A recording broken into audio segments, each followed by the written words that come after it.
Students, we will discuss about the important news. First news is regarding the Jharkhand के perspective से है। Student, Jharkhand का जो संथाल परगना रीजन है वहाँ पे डेमोग्राफिक चेंज के रिगार्डिंग में एक पेटिशन है, उसको फाइल किया गया झारखंड हाई कोर्ट के वहाँ पे। स्टूडेंट्स, उसी पेटिशन के डिस्कशन के दौरान में सेंटर और स्टेट का जो लेस कोऑपरेशन है उसके पर्सपेक्टिव से भी यहाँ पे डिस्कस किया गया। अगर हम डिस्कस करें संथाल परगना रीजन के बारे में, तो झारखंड का जो ईस्टर्न पार्ट है जहाँ पे आपको देवगढ़, दुमकी और जामतारा नाम का जो डिस्ट्रिक्ट है वो देखने के लिए मिलते हैं। तो आप देखिए इन्हीं डिस्ट्रिक्ट्स के जो एरिया है जिसको कि संथाल परगना रीजन के रूप से जाना करते हैं। जामतारा डिस्ट्रिक्ट के बारे में आपने काफ़ी बार रीड किया होगा, साइबर फ्रॉड के जो केसेज हैं उनके रिगार्डिंग में। स्टूडेंट्स, इसी रीजन के अंदर में आपको जो संथाल ट्राइब है उसका भी जो डोमिनेशन है वो देखने के लिए मिलता है। आप देखिए कि यहाँ पे जो डेमोग्राफिक चेंज है उसके पर्सपेक्टिव से डिस्कस किया गया है। तो 1951 के समय इस संथाल परगना रीजन के अंदर जो ट्राइबल कम्युनिटी है उनका जो पॉपुलेशन है वो आपको 44% के आसपास देखने के लिए मिलेगा। और आप देखिए कि जो हमारा लास्ट सेंसस है 2011 के समय में, उसके अकॉर्डिंग में अगर हम ट्राइबल कम्युनिटी का जो यहाँ पे पॉपुलेशन है वो अगर रीड करें तो आप देखिए कि 28% है वो आपको संथाल परगना रीजन के अंदर देखने के लिए मिलता है। स्टूडेंट्स, यहाँ पे कुछ अदर फैक्टर्स हैं जिनके द्वारा भी जो रोल है वो प्ले किया गया है यहाँ पे डेमोग्राफिक चेंज के रिगार्डिंग में। आप देखिए कि जो ट्राइबल कम्युनिटी है उनके द्वारा जो आउटवर्ड माइग्रेशन है वो किया जाता है इस रीजन से, तो वो भी यहाँ पे एक रीजन है कि ट्राइबल कम्युनिटी के जो पर्सनस हैं उनके द्वारा जो आउटवर्ड माइग्रेशन है वो किया जाए, तो उसको भी एक मेन रीजन है वो यहाँ पे माना गया है। ट्राइबल कम्युनिटीज़ के अंदर में आपको जो लो बर्थ रेट है वो आपको देखने के लिए मिलेगा। तो आप देखिए कि लो चिल्ड्रन बर्थ रेट है उसको भी यहाँ पे एक मेन रीजन है वो माना गया है, जिसकी वजह से ट्राइबल कम्युनिटी का जो पॉपुलेशन है वो डिक्लाइन हुआ संथाल का जो परगना रीजन है वहाँ पे। थर्ड, अगर हम डिस्कस करें स्टूडेंट्स, यहाँ पे जो कन्वर्जन है कि काफ़ी सारी जो ट्राइबल कम्युनिटी के जो पर्सनस हैं उनके द्वारा जो कन्वर्जन के थ्रू अपना जो रिलीजन है उसको चेंज किया गया है। तो क्रिश्चियनिटी के अंदर जो कन्वर्जन है उसको भी यहाँ पे एक रीजन है वो माना गया है संथाल परगना रीजन का जो डेमोग्राफिक चेंज है उसके पर्सपेक्टिव से। स्टूडेंट्स, अगर हम डिस्कस करें संथाल जो कम्युनिटी है, संथाल जो ट्राइबल कम्युनिटी है उनके पर्सपेक्टिव से, तो आप देखिए कि संथाल जो कम्युनिटी है उनका आपको एक रिबेलियन है वो भी देखने के लिए मिलता है मॉडर्न इंडियन हिस्ट्री के अंदर में। जस्ट बिफोर द 1857 का जो रिवोल्ट है उससे पहले आप देखिए कि जो ब्रिटिश अथॉरिटीज़ हैं, जो यहाँ पे ब्रिटिश पावर है, वो एक अनडिफिटेड जो सिचुएशन है उसके अंदर आपको देखने के लिए मिलेगा। तो स्टूडेंट, जस्ट बिफोर द 1857, 1855 और 56 का जो समय है उस दौरान में आपको देखने के लिए मिलता है कि जो संथाल कम्युनिटी है उनके द्वारा यहाँ पे ब्रिटिश अथॉरिटीज़ के अगेंस्ट में जो रिबेलियन है उसको कैरी आउट किया गया था। संथाल कम्युनिटी के जो लीडर्स हैं वो हुआ करते थे सीडो एंड कानू नाम के जो पर्सन हैं, सीडो एंड कानू नाम के जो पर्सन हैं उनके द्वारा उस रिबेलियन को लीड किया गया। आउटसाइडर जो पर्सन हुआ करते हैं उनको ये डीकू के नाम से जाना करते थे। और आप देखिए कि आउटसाइडर जो पर्सन है उनको डीकू के नाम से जाना करते थे जो। तो क्या स्टूडेंट्स, जो इंडियन पर्सनस हैं उनके साथ भी जो संथाल कम्युनिटी के जो पर्सनस हैं राजमहल हिल्स के अंदर में जिनके द्वारा जो संथाल रिबेलियन को कैरी आउट किया गया था, क्या उनके जो इंडियन जो पर्सनस हैं उनके साथ भी रिलेशंस वो नहीं हुआ करते थे? तो आप देखिए कि इंडियन पर्सनस के साथ में जो उनका इकोनॉमिक एक्टिविटी है उसके रिगार्डिंग में जो रिलेशन है वो आपको देखने के लिए मिलेगा। बट राजमहल हिल्स के अंदर में यहाँ पे इस तरीके से जो रिबेलियन है उसको कैरी आउट किया गया संथाल जो कम्युनिटी के जो पर्सनस हैं उनके द्वारा। नेक्स्ट, जब भी हम झारखंड के रिगार्डिंग में रीड करते हैं तो झारखंड का जो आप देखिए कि गवर्नमेंट के द्वारा सेंटर को एक सजेशन है वो भी दिया गया था कि वहाँ पे जब सेंसस को कंडक्ट किया जाए तो ट्राइबल कम्युनिटीज़ के रिगार्डिंग में एक डिफरेंट कोड है उसको यहाँ पे ऐड किया जाए।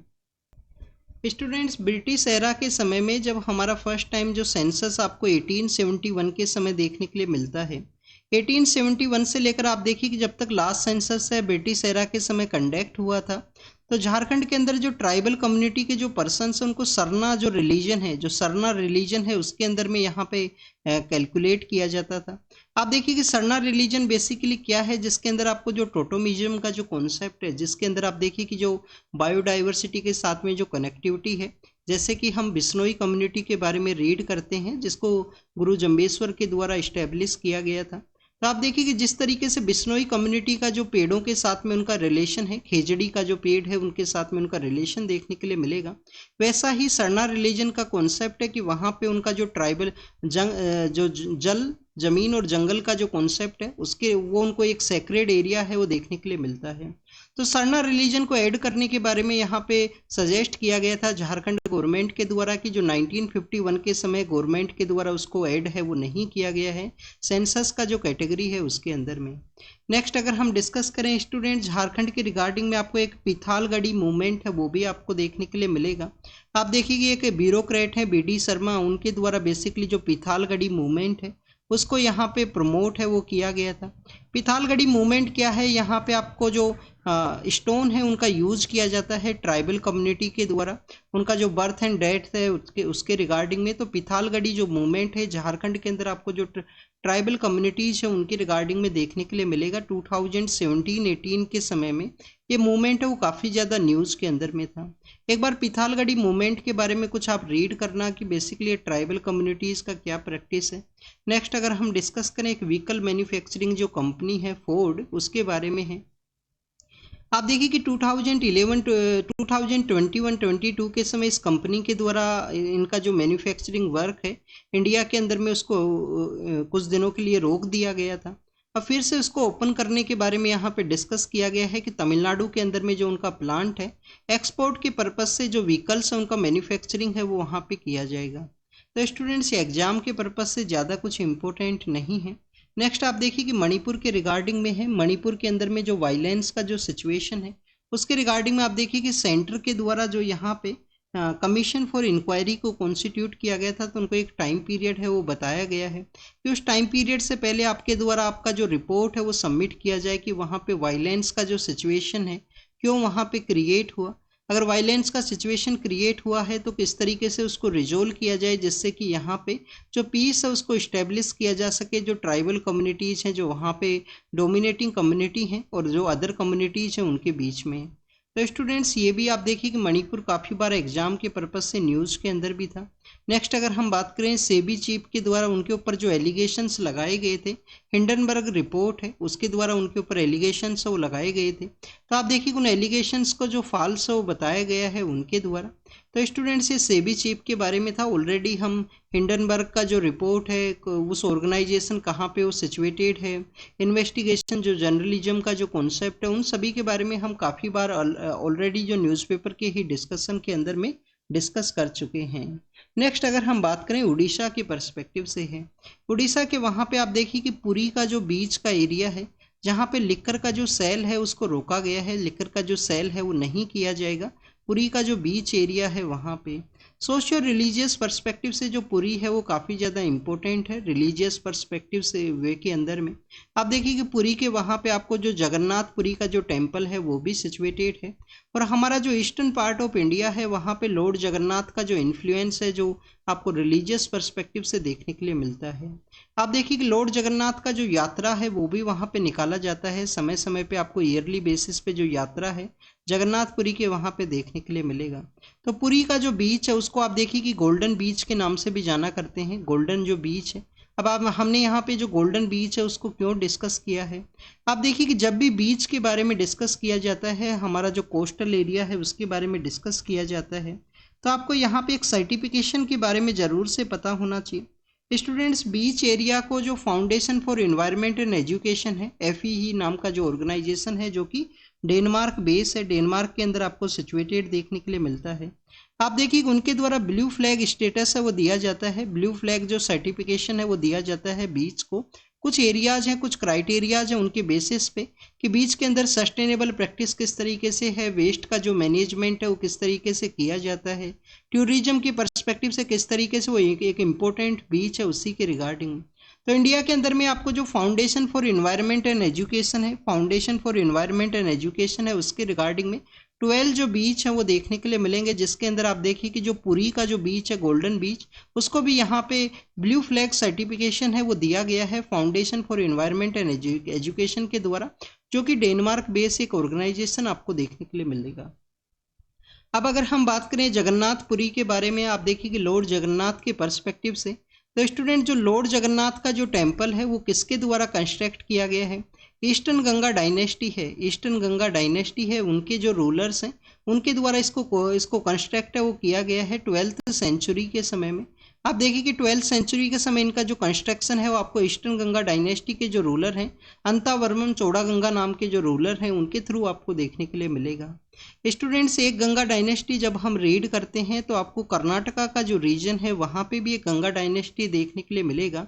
आप देखिए कि जो कर्नाटका का जो रीजन है वहाँ पे जो गंगा डायनेस्टी है उनके उस तरफ जो डायनेस्टीज हैं उनके साथ में जो रिलेशंस हैं वो आपको देखने के लिए मिलते हैं उस समय के अंदर में। जो गुप्ताज के साथ में भी उनका जो रिलेशन है वो देखने के लिए मिलेगा 6th एंड 7th सेंचुरी के समय में। ईस्टर्न गंगा डायनेस्टी का जो रूल है वो उड़ीसा के एरिया के अंदर में है, जिनके द्वारा जगन्नाथपुरी का जो टेम्पल है उसको यहाँ पे कंस्ट्रक्ट किया गया। स्टूडेंट, जगन्नाथपुरी का जो टेम्पल है जिसको कि हम किसके नाम से जाना जाते हैं? व्हाइट पगोडा के नाम से, व्हाइट पगोडा के नाम से इसको जाना करते हैं। आप देखिए कि आपको एक और इसी तरीके से जो ब्लैक पगोडा है जिसको कि कोणार्क का जो सन मंदिर है, कोणार्क का जो सन टेम्पल है वो आपको ब्लैक पगोडा के नाम से देखने के लिए मिलेगा। आप देखिए कि जगन्नाथपुरी का जो टेम्पल है वो व्हाइट पगोडा के रूप से वहीं उड़ीसा के वहाँ पे सिचुएटेड है।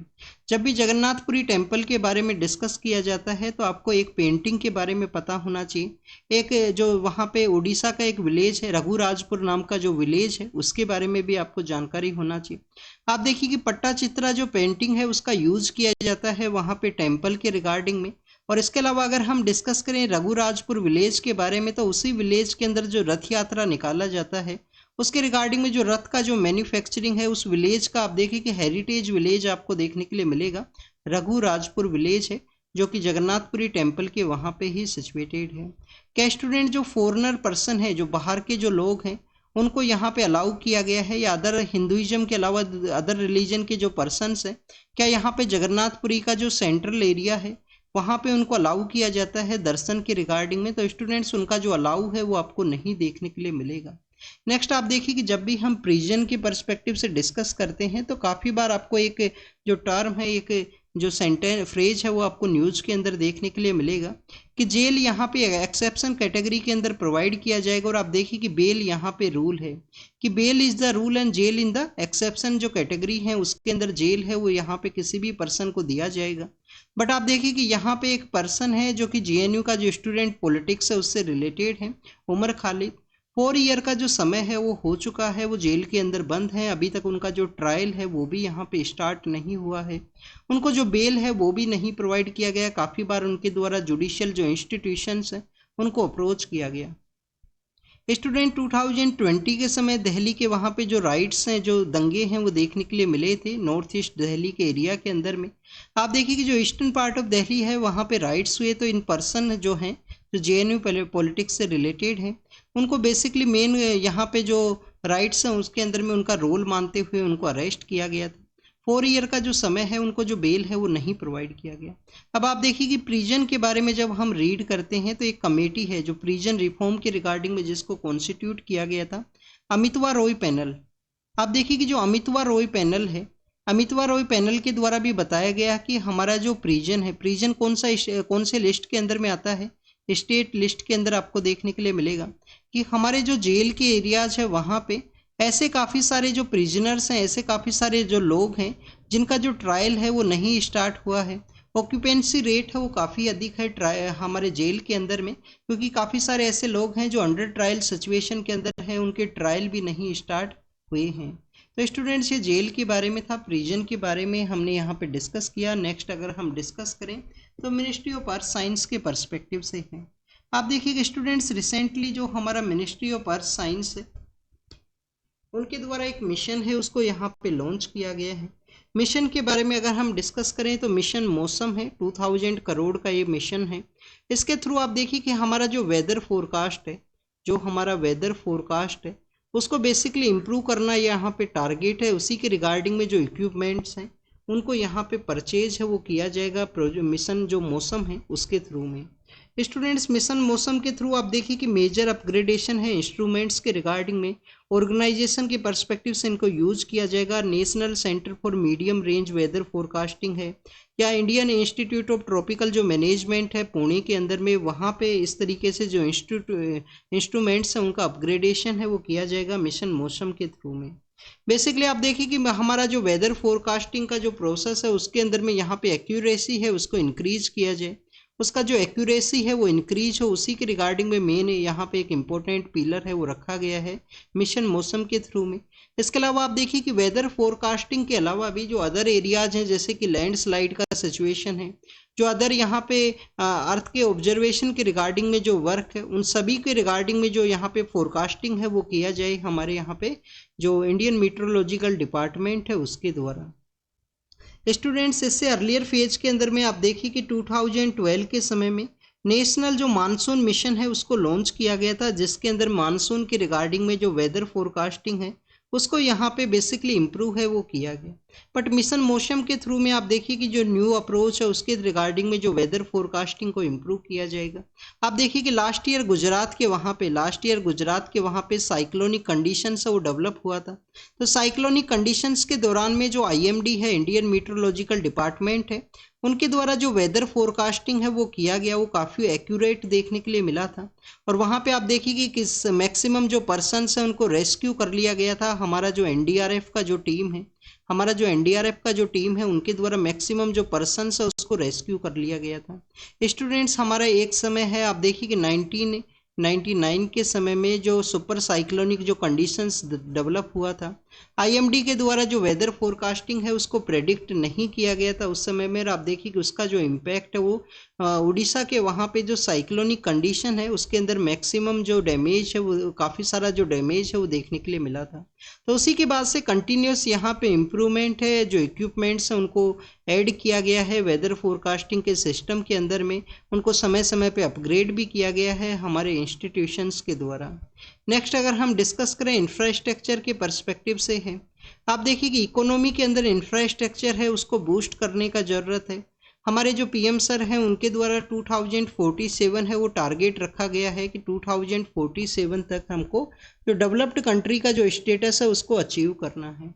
स्टूडेंट डेवलप्ड कंट्री का अगर स्टेटस को हमें अचीव करना है तो हमारा जो इंफ्रास्ट्रक्चर है वो भी जो फर्स्ट वर्ल्ड कंट्रीज हैं उनकी तरह हमारा जो इंफ्रास्ट्रक्चर है वो होना चाहिए। बट आप देखिए कि पिछले कुछ मंथ्स के अंदर में काफ़ी सारे ऐसे न्यूज़ सामने आए हैं जहाँ पे ब्रिज का जो कोलैप्स है वो हुआ है, तो स्टूडेंट्स किसी भी इकोनॉमी के बूस्ट के रिगार्डिंग में इकोनॉमी का जो मेन ड्राइवर के रूप से इंफ्रास्ट्रक्चर है वो मेन वर्क के रूप से कैरी आउट करता है। 2047 के समय हमें डेवलप्ड कंट्री का जो स्टेटस है उसे अचीव करना है। हमारे गवर्नमेंट के द्वारा, यूनियन गवर्नमेंट के द्वारा काफ़ी सारे इनिशिएटिव्स चलाए गए हैं जिसके थ्रू इंफ्रास्ट्रक्चर है उसको बूस्ट किया जाए, जिसके अंदर आप देखिए कि PM गति शक्ति है, नेशनल मास्टर प्लान्स हैं, इसके अलावा लॉजिस्टिक पॉलिसी है, स्मार्ट सिटी मिशन है। ऐसे काफ़ी सारे इनिशिएटिव्स आपको देखने के लिए मिलेंगे जिनका मेन मैंडेट यही है कि हमारे यहाँ पे जो अर्बन एरियाज हैं, हमारे यहाँ पे जो बेसिक असेंशियल जो इंफ्रास्ट्रक्चर्स हैं उनको बूस्ट किया जाए, उनको यहाँ पे स्ट्रॉन्ग वे के अंदर में या बेटर वे के अंदर में ऐड किया जाए। तो आप देखिए कि स्टूडेंट्स यहाँ पे जो अगर हम बात करें जो हमारे इंफ्रास्ट्रक्चर के जो प्रोजेक्ट्स हैं उनके बारे में, तो काफ़ी सारे ऐसे भी प्रोजेक्ट्स हैं जो डिले के फेज के अंदर में हैं। वहाँ पे कॉस्ट ओवररन का जो सिचुएशन है वो आपको देखने के लिए मिलेगा कि प्रोजेक्ट तो बेसिकली यहाँ पे सैंक्शन कर दिया गया बट वो डिले के सिचुएशन के अंदर में है। प्रोजेक्ट यहाँ पे डिले के सिचुएशन के अंदर है, उसके ओवररन का जो सिचुएशन है वो यहाँ पे क्रिएट हुआ है। Ministry of static and programme implementation के द्वारा समय समय पे इसको एग्जामिन भी किया गया कि काफ़ी सारे ऐसे प्रोजेक्ट्स हैं जिसमें डिले की सिचुएशन क्रिएट होने की वजह से ओवररन या जो काफ़ी सारा जो मनी है वो यहाँ पे वेस्ट होता है या काफ़ी अधिक मनी है वो आपको उस प्रोजेक्ट के रिगार्डिंग में देखने के लिए मिलेगा। तो स्टूडेंट समय समय पे प्रोजेक्ट्स हैं उनके रिगार्डिंग में जो प्रोग्रेस मैनेजमेंट एक एजेंसी है उसको सेटअप किया जाए। हमारे जो चार्टेड अकाउंटेंट से रिलेटेड जो पर्सन्स हैं उनको इंगेज किया जाए इन प्रोजेक्ट्स के रिगार्डिंग में, जिससे कि यहाँ पे जो कॉस्ट ओवररन का जो सिचुएशन है उसको यहाँ पे रोका जा सके, उसको कम किया जा सके। तो ये बेसिकली इंफ्रास्ट्रक्चर प्रोजेक्ट्स हैं उनके जो रीजन्स है उसके बारे में डिस्कस किया गया, क्या सोल्यूशंस यहाँ पे होने चाहिए उसके रिगार्डिंग में यहाँ पे डिस्कशन है। नेक्स्ट अगर हम डिस्कस करें स्टूडेंट्स, आर्टिकल 20 के पर्सपेक्टिव से है। स्टूडेंट्स, किसी भी पर्सन को अगर यहाँ पे अरेस्ट किया जाता है तो आप देखिए कि आर्टिकल जो फंडामेंटल राइट का पार्ट है, आर्टिकल 20 का जो क्लोज 3 है उसके अंदर में उसको यहाँ पे जो पावर है वो दिया गया है कि यहाँ पे सुप्रीम कोर्ट के द्वारा ऑब्जर्व किया गया कि अक्यूज्ड पर्सन है उसका जो राइट है कि इंटरोगेशन के दौरान में भी वो यहाँ पे साइलेंट है, वो रह सकता है। तो स्टूडेंट्स, आर्टिकल जो 20 है उसी के थ्रू इसको ऑब्जर्व किया गया कि उनके पास में यहाँ पे राइट है कि वो यहाँ पे अपने ही केस के अंदर जो विटनेस के रूप से ना क्रिएट होते हुए जो साइलेंट है वो रह सकते हैं इंटेरोगेशन के दौरान में। नेक्स्ट अगर हम बात करें एनएचआरसी के बारे में है, नेशनल ह्यूमन राइट कमीशन के बारे में। आप देखिए अर्लियर फेज के अंदर में एनएचआरसी का जो हेड है वो कौन किया करते थे। एनएचआरसी के जो हेड हैं आपको एक्स सीजीआई हैं वो देखने के लिए मिलते हैं। 2019 के समय अमेंड किया गया इस एक्ट को, और आप देखिए अमेंड करते हुए क्या यहाँ पे ऐड किया गया कि सीजीआई के अलावा जो सुप्रीम कोर्ट के जो जज हैं उनके द्वारा भी यहाँ पे एनएचआरसी को हेड किया जा सकता है। काफ़ी कुछ दिनों से एनएचआरसी के जो हेड का जो पोस्ट है उसके अंदर अपॉइंटमेंट है वो नहीं किया गया। इसके अलावा अगर हम ह्यूमन राइट्स के पर्सपेक्टिव से डिस्कस करें तो आप देखिए कि जो 10 दिसंबर का जो डे है उसको ह्यूमन राइट डे के रूप से भी सेलिब्रेट किया जाता है। यूनाइटेड नेशन जो ह्यूमन राइट का जो डिक्लेरेशन है, यूनाइटेड नेशन जो ह्यूमन राइट का जो डिक्लेरेशन है, आप देखिए कि इंडिया के द्वारा उसको प्रमोट भी किया गया था जब उसको इस्टेब्लिश किया गया। नेक्स्ट अगर हम बात करें 1993 के समय में हमने जो एनएचआरसी है स्टेट्स के अंदर स्टेट ह्यूमन राइट कमीशन है उनका भी यहाँ पे इस्टेब्लिशमेंट किया गया 1993 के समय में। आप देखिए कि यहाँ पे कुछ अमेंडमेंट्स हैं वो भी किए गए हैं, बट आप देखिए कि यहाँ पे अगर हम डिस्कस करें तो स्टूडेंट जो ग्लोबल अलायंस है नेशनल ह्यूमन राइट इंस्टीट्यूशंस का, जिनेवा बेस एक ऑर्गेनाइजेशन है, ग्लोबल अलायंस है जो नेशनल ह्यूमन राइट्स का, जिसको कि हम GANHRI के नाम से भी जाना करते हैं, GANHRI के नाम से भी जाना करते हैं। उनके द्वारा जो यहाँ पे एक्रीडिएशन सर्टिफिकेशन है उसके रिगार्डिंग में भी हमने प्रीवियस जो मंथ्स है उसके अंदर डिस्कस किया है कि उनके द्वारा इंडिया का जो ह्यूमन राइट कमीशन है उसके अंदर में आप देखिए कि पुअर जो जेंडर रिप्रेजेंटेशन है, पुअर जो माइनॉरिटी का जो रिप्रेजेंटेशन है, इसके अलावा जो लैक ऑफ ट्रांसपेरेंसी है उसके रिगार्डिंग में जो रिपोर्ट है वो मांगा गया था। एक्रीडिएशन है वो नहीं अलाउ किया गया था, उसके रिगार्डिंग में हमने जो प्रीवियस मंथ्स के जो न्यूज़पेपर डिस्कशन है उस दौरान में इसको डिस्कस किया था। नेक्स्ट अगर हम बात करें हिंदी के पर्सपेक्टिव से है, आप देखिए कि एक पार्लियामेंट्री कमेटी है जो आपको ऑफिशियल लैंग्वेज के रिगार्डिंग में देखने के लिए मिलेगा। आज हमारा जो 14 सितंबर का जो डे है उसको हिंदी दिवस के रूप से भी सेलिब्रेट किया जाता है। पार्लियामेंट्री कमेटी जो कि आपको हिंदी के रिगार्डिंग में देखने के लिए मिलता है, इसको हेड किया जाता है मिनिस्टर ऑफ होम अफेयर्स के द्वारा उसको हेड किया गया था। 30 मेंबर का ये कमेटी हुआ करता है। पार्लियामेंट्री जो कमेटी है जो बेसिकली ऑफिशियल लैंग्वेज के रिगार्डिंग में है, जिसके अंदर 20 जो मेंबर्स हैं वो आपको लोकसभा से देखने के लिए मिलेंगे, 10 जो मेंबर्स हैं वो आपको राज्यसभा से देखने के लिए मिलते हैं। तो स्टूडेंट्स, हिंदी के पर्सपेक्टिव से जो पार्लियामेंट्री कमेटी है उसके बारे में यहाँ पे डिस्कशन है। इंडिया और ऑस्ट्रेलिया के रिगार्डिंग में यहाँ पे डिस्कस किया गया है कि ऑस्ट्रेलिया की जो पार्लियामेंट है उसके अंदर में इंडियन ओरिजिन या एशियन ओरिजिन की जो फर्स्ट पर्सन है उनका यहाँ पे एक इंटरव्यू है, जिसके अंदर बताया गया कि इंडिया और ऑस्ट्रेलिया के जो रिलेशंस है वो किस तरीके से यहाँ पे बूस्ट होंगे। तो स्टूडेंट्स, यहाँ पे बेसिकली डिस्कस ये किया गया है कि ऑस्ट्रेलिया का जो लोकेशन है वो आप देखिए एक तरफ आपको इंडियन ओशन देखने के लिए मिलता है, एक तरफ आपको जो पैसिफिक ओशियन है वो देखने के लिए मिलेगा। तो इंडो पैसिफिक का जो यहाँ पे आइडियोलॉजी है उसको प्रमोट करने के रिगार्डिंग में ऑस्ट्रेलिया का एक जो स्ट्रेटजिक लोकेशन है उसके बारे में यहाँ पे मेंशन किया गया है इंटरव्यू के अंदर में। इंडो पैसिफिक के अलावा आप देखिए कि जो कम्प्रीहेंसिव स्ट्रेटजिक पार्टनरशिप है वो भी आपको देखने के लिए मिलेगा ऑस्ट्रेलिया के regarding. Economic cooperation and trade agreement है वो भी आपको देखने के लिए मिलेगा। 2+2 का जो डायलॉग है economic cooperation and trade agreement के रिगार्डिंग में एक काफ़ी सारे एग्जाम्स के अंदर एक क्वेश्चन है वो पूछ लिया गया था। 2022 का जो ईयर है उस समय इंडिया एंड ऑस्ट्रेलिया के द्वारा इसको साइन किया गया था। तो economic cooperation and trade agreement India के द्वारा किसके साथ में साइन किया गया था, ऐसे एक क्वेश्चन है वो पूछे गए थे उस समय में। तो इंडिया और ऑस्ट्रेलिया का आपको देखने के लिए मिलेगा। कंप्रीहेंसिव जो स्ट्रेटजिक पार्टनरशिप है वो भी इंडिया एंड ऑस्ट्रेलिया का है प्रेजेंट समय में। 2+2 का जो डायलॉग है जिसके अंदर ministry of defence and ministry of external affair है और मिनिस्टर्स के द्वारा अदर कंट्री के जो मिनिस्टर्स हैं सेम काउंटर पार्ट्स हैं उनके साथ डिस्कशन हुआ करता है। और आप देखिए कि इंडियन ओशियन कमीशन है, इंडियन ओशियन रिम एसोसिएशन है, उसका भी आपको एक इम्पोर्टेंट जो आपको पार्टनरशिप है ऑस्ट्रेलिया का वहाँ पे देखने के लिए मिलेगा। तो ये इंडिया एंड ऑस्ट्रेलिया की पर्सपेक्टिव से है कि उनका जो किस तरीके से बायलैटरल जो पोटेंशियल है उसको यहाँ पे यूटिलाइज करने का ज़रूरत है, जिससे कि बायलैटरल जो इंगेजमेंट है, डिप्लोमेटिक इंगेजमेंट है, उसको यहाँ पे एंश्योर है वो किया जा सके इंडिया एंड ऑस्ट्रेलिया की रिगार्डिंग में। नेक्स्ट अगर हम बात करें स्टूडेंट्स, अंडमान एंड निकोबार का जो कैपिटल है पोर्ट ब्लेयर, उसके पर्सपेक्टिव से है। पोर्ट ब्लेयर का जो नेम है वो चेंज किया गया है, श्री विजयपुरम के नाम से उसका जो नेम है वो यहाँ पे चेंज किया गया। हमारे जो मिनिस्टर ऑफ होम अफेयर्स है उनके द्वारा कहा गया कि ये जो कॉलोनियल माइंड सेट है उसको रिमूव करने के रिगार्डिंग में इस तरीके से जो कॉलोनियल नेम है उसको चेंज करना जरूरी है। तो आप देखिए कि जो पोर्ट ब्लेयर है उसका जो नेम है वो किस नाम से किया गया है, श्री विजयपुरम के नाम से किया गया है, श्री विजयपुरम। तो स्टूडेंट जो श्री विजयपुरम है वो कहाँ पे सिचुएटेड है, जो सदर्न अंडमान का जो एरिया है, सदर्न अंडमान का जो एरिया है वहाँ पे आपको ये देखने के लिए मिलेगा।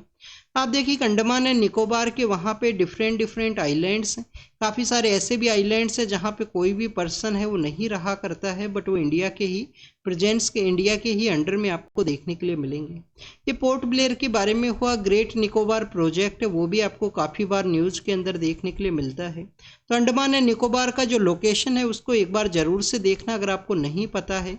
10 डिग्री जो पास कहाँ से करता है, क्योंकि इसके रिगार्डिंग में यूपीएससी ने 2014 के समय प्रीलिम्स के अंदर क्वेश्चन पूछा था, 10 डिग्री कहाँ से पास किया करता है। डंकन सी है, अंडमान सी है, इस एरिया को आप जरूर से देखना एक बार आप एटलास के अंदर में। नेक्स्ट अगर हम बात करें रेलवे बोर्ड के बारे में है, रेलवे बोर्ड के जो नए चेयरमैन हैं उनके द्वारा आप देखिए कि अपॉइंटमेंट के बाद में उनके द्वारा कहा गया है कि मैन पावर का शॉर्टेज है रेलवे सेक्टर के अंदर में, मैन पावर का जो शॉर्टेज है उसको यहाँ पे रिक्रूट करने का ज़रूरत है। आप देखिए कि यहाँ पे अपग्रेडेशन किया गया है रेलवे का इंफ्रास्ट्रक्चर पिछले कुछ ईयर्स के अंदर में, तो उसी के अकॉर्डिंग में यहाँ पे जो मैन पावर है उसको भी बूस्ट करने का ज़रूरत है। रेलवे का जो इलेक्ट्रिफिकेशन है वो भी आपको देखने के लिए मिलेगा प्रीवियस कुछ ईयर्स के अंदर में कि रेलवे का जो कंप्लीट इलेक्ट्रिफिकेशन है उसको कैरी आउट किया गया। तो रेलवे बोर्ड के जो पर्सन है, जो चेयरमैन है, उनके द्वारा मैन पावर का जो रिक्रूटमेंट है, जो शॉर्टेज है, उसके रिगार्डिंग में डिस्कशन यहाँ पे किया गया। रेलवे बोर्ड के बारे में अगर हम डिस्कस करें, 1901 के समय इसको कॉन्स्टिट्यूट किया गया था। थॉमसन रॉबर्टसन कमेटी है उसके रिकमेंडेशन के बाद में, थॉमसन रॉबर्टसन कमेटी के बाद में आप देखिए कि 1921 के समय इसका फिर से रिकॉन्स्टिट्यूशन है वो आपको देखने के लिए मिलेगा। One of the oldest organisation है। रेलवे का जो सेफ्टी है उसके रिगार्डिंग में कमीशन फॉर रेलवे सेफ्टी है उसके बारे में भी यहाँ पे मेंशन किया गया है। कमीशन फॉर रेलवे सेफ्टी के द्वारा भी यहाँ पे मैन पावर का जो शॉर्टेज है, मैन पावर का मोर इंगेजमेंट के बारे में कहा गया है। स्टूडेंट्स आपको यहाँ पे याद रखना है कि जो कमीशन फॉर रेलवे सेफ्टी है ये मिनिस्ट्री ऑफ रेलवे के अंडर में नहीं है। कमीशन फॉर रेलवे सेफ्टी आपको मिनिस्ट्री ऑफ सिविल एविएशन है, जो कि एयरलाइन सेक्टर के रिगार्डिंग में जो सिविल एविएशन का जो सेक्टर है तो उसके अंडर में आपको ये जो कमीशन फॉर रेलवे सेफ्टी है वो आपको देखने के लिए मिलेगा। नेक्स्ट आप देखिए कि यहाँ पे जो हमारे बासमती जो राइस हैं, ओनियन जो हैं, उनका जो एक्सपोर्ट के रिगार्डिंग में जो मिनिमम यहाँ पे प्राइस था उसको रिड्यूस किया गया है। अब आप देखिए कि यहाँ पे स्टूडेंट्स एक्सपोर्ट के पर्सपेक्टिव से है तो इंडिया का कोई भी एक्सपोर्ट का जो यहाँ पे थिंग्स हैं तो उसको किस मिनिस्ट्री के अंडर में डील किया जाता है, ये आपको ministry of commerce and industry के अंडर में देखने के लिए मिलेगा। तो स्टूडेंट्स यहाँ पे ओनियन का कुछ जो लिमिटेशन है उसको यहाँ पे लगाया गया था, उसको रिमूव किया गया है ओनियन एंड बासमती जो राइस है उसके रिगार्डिंग में।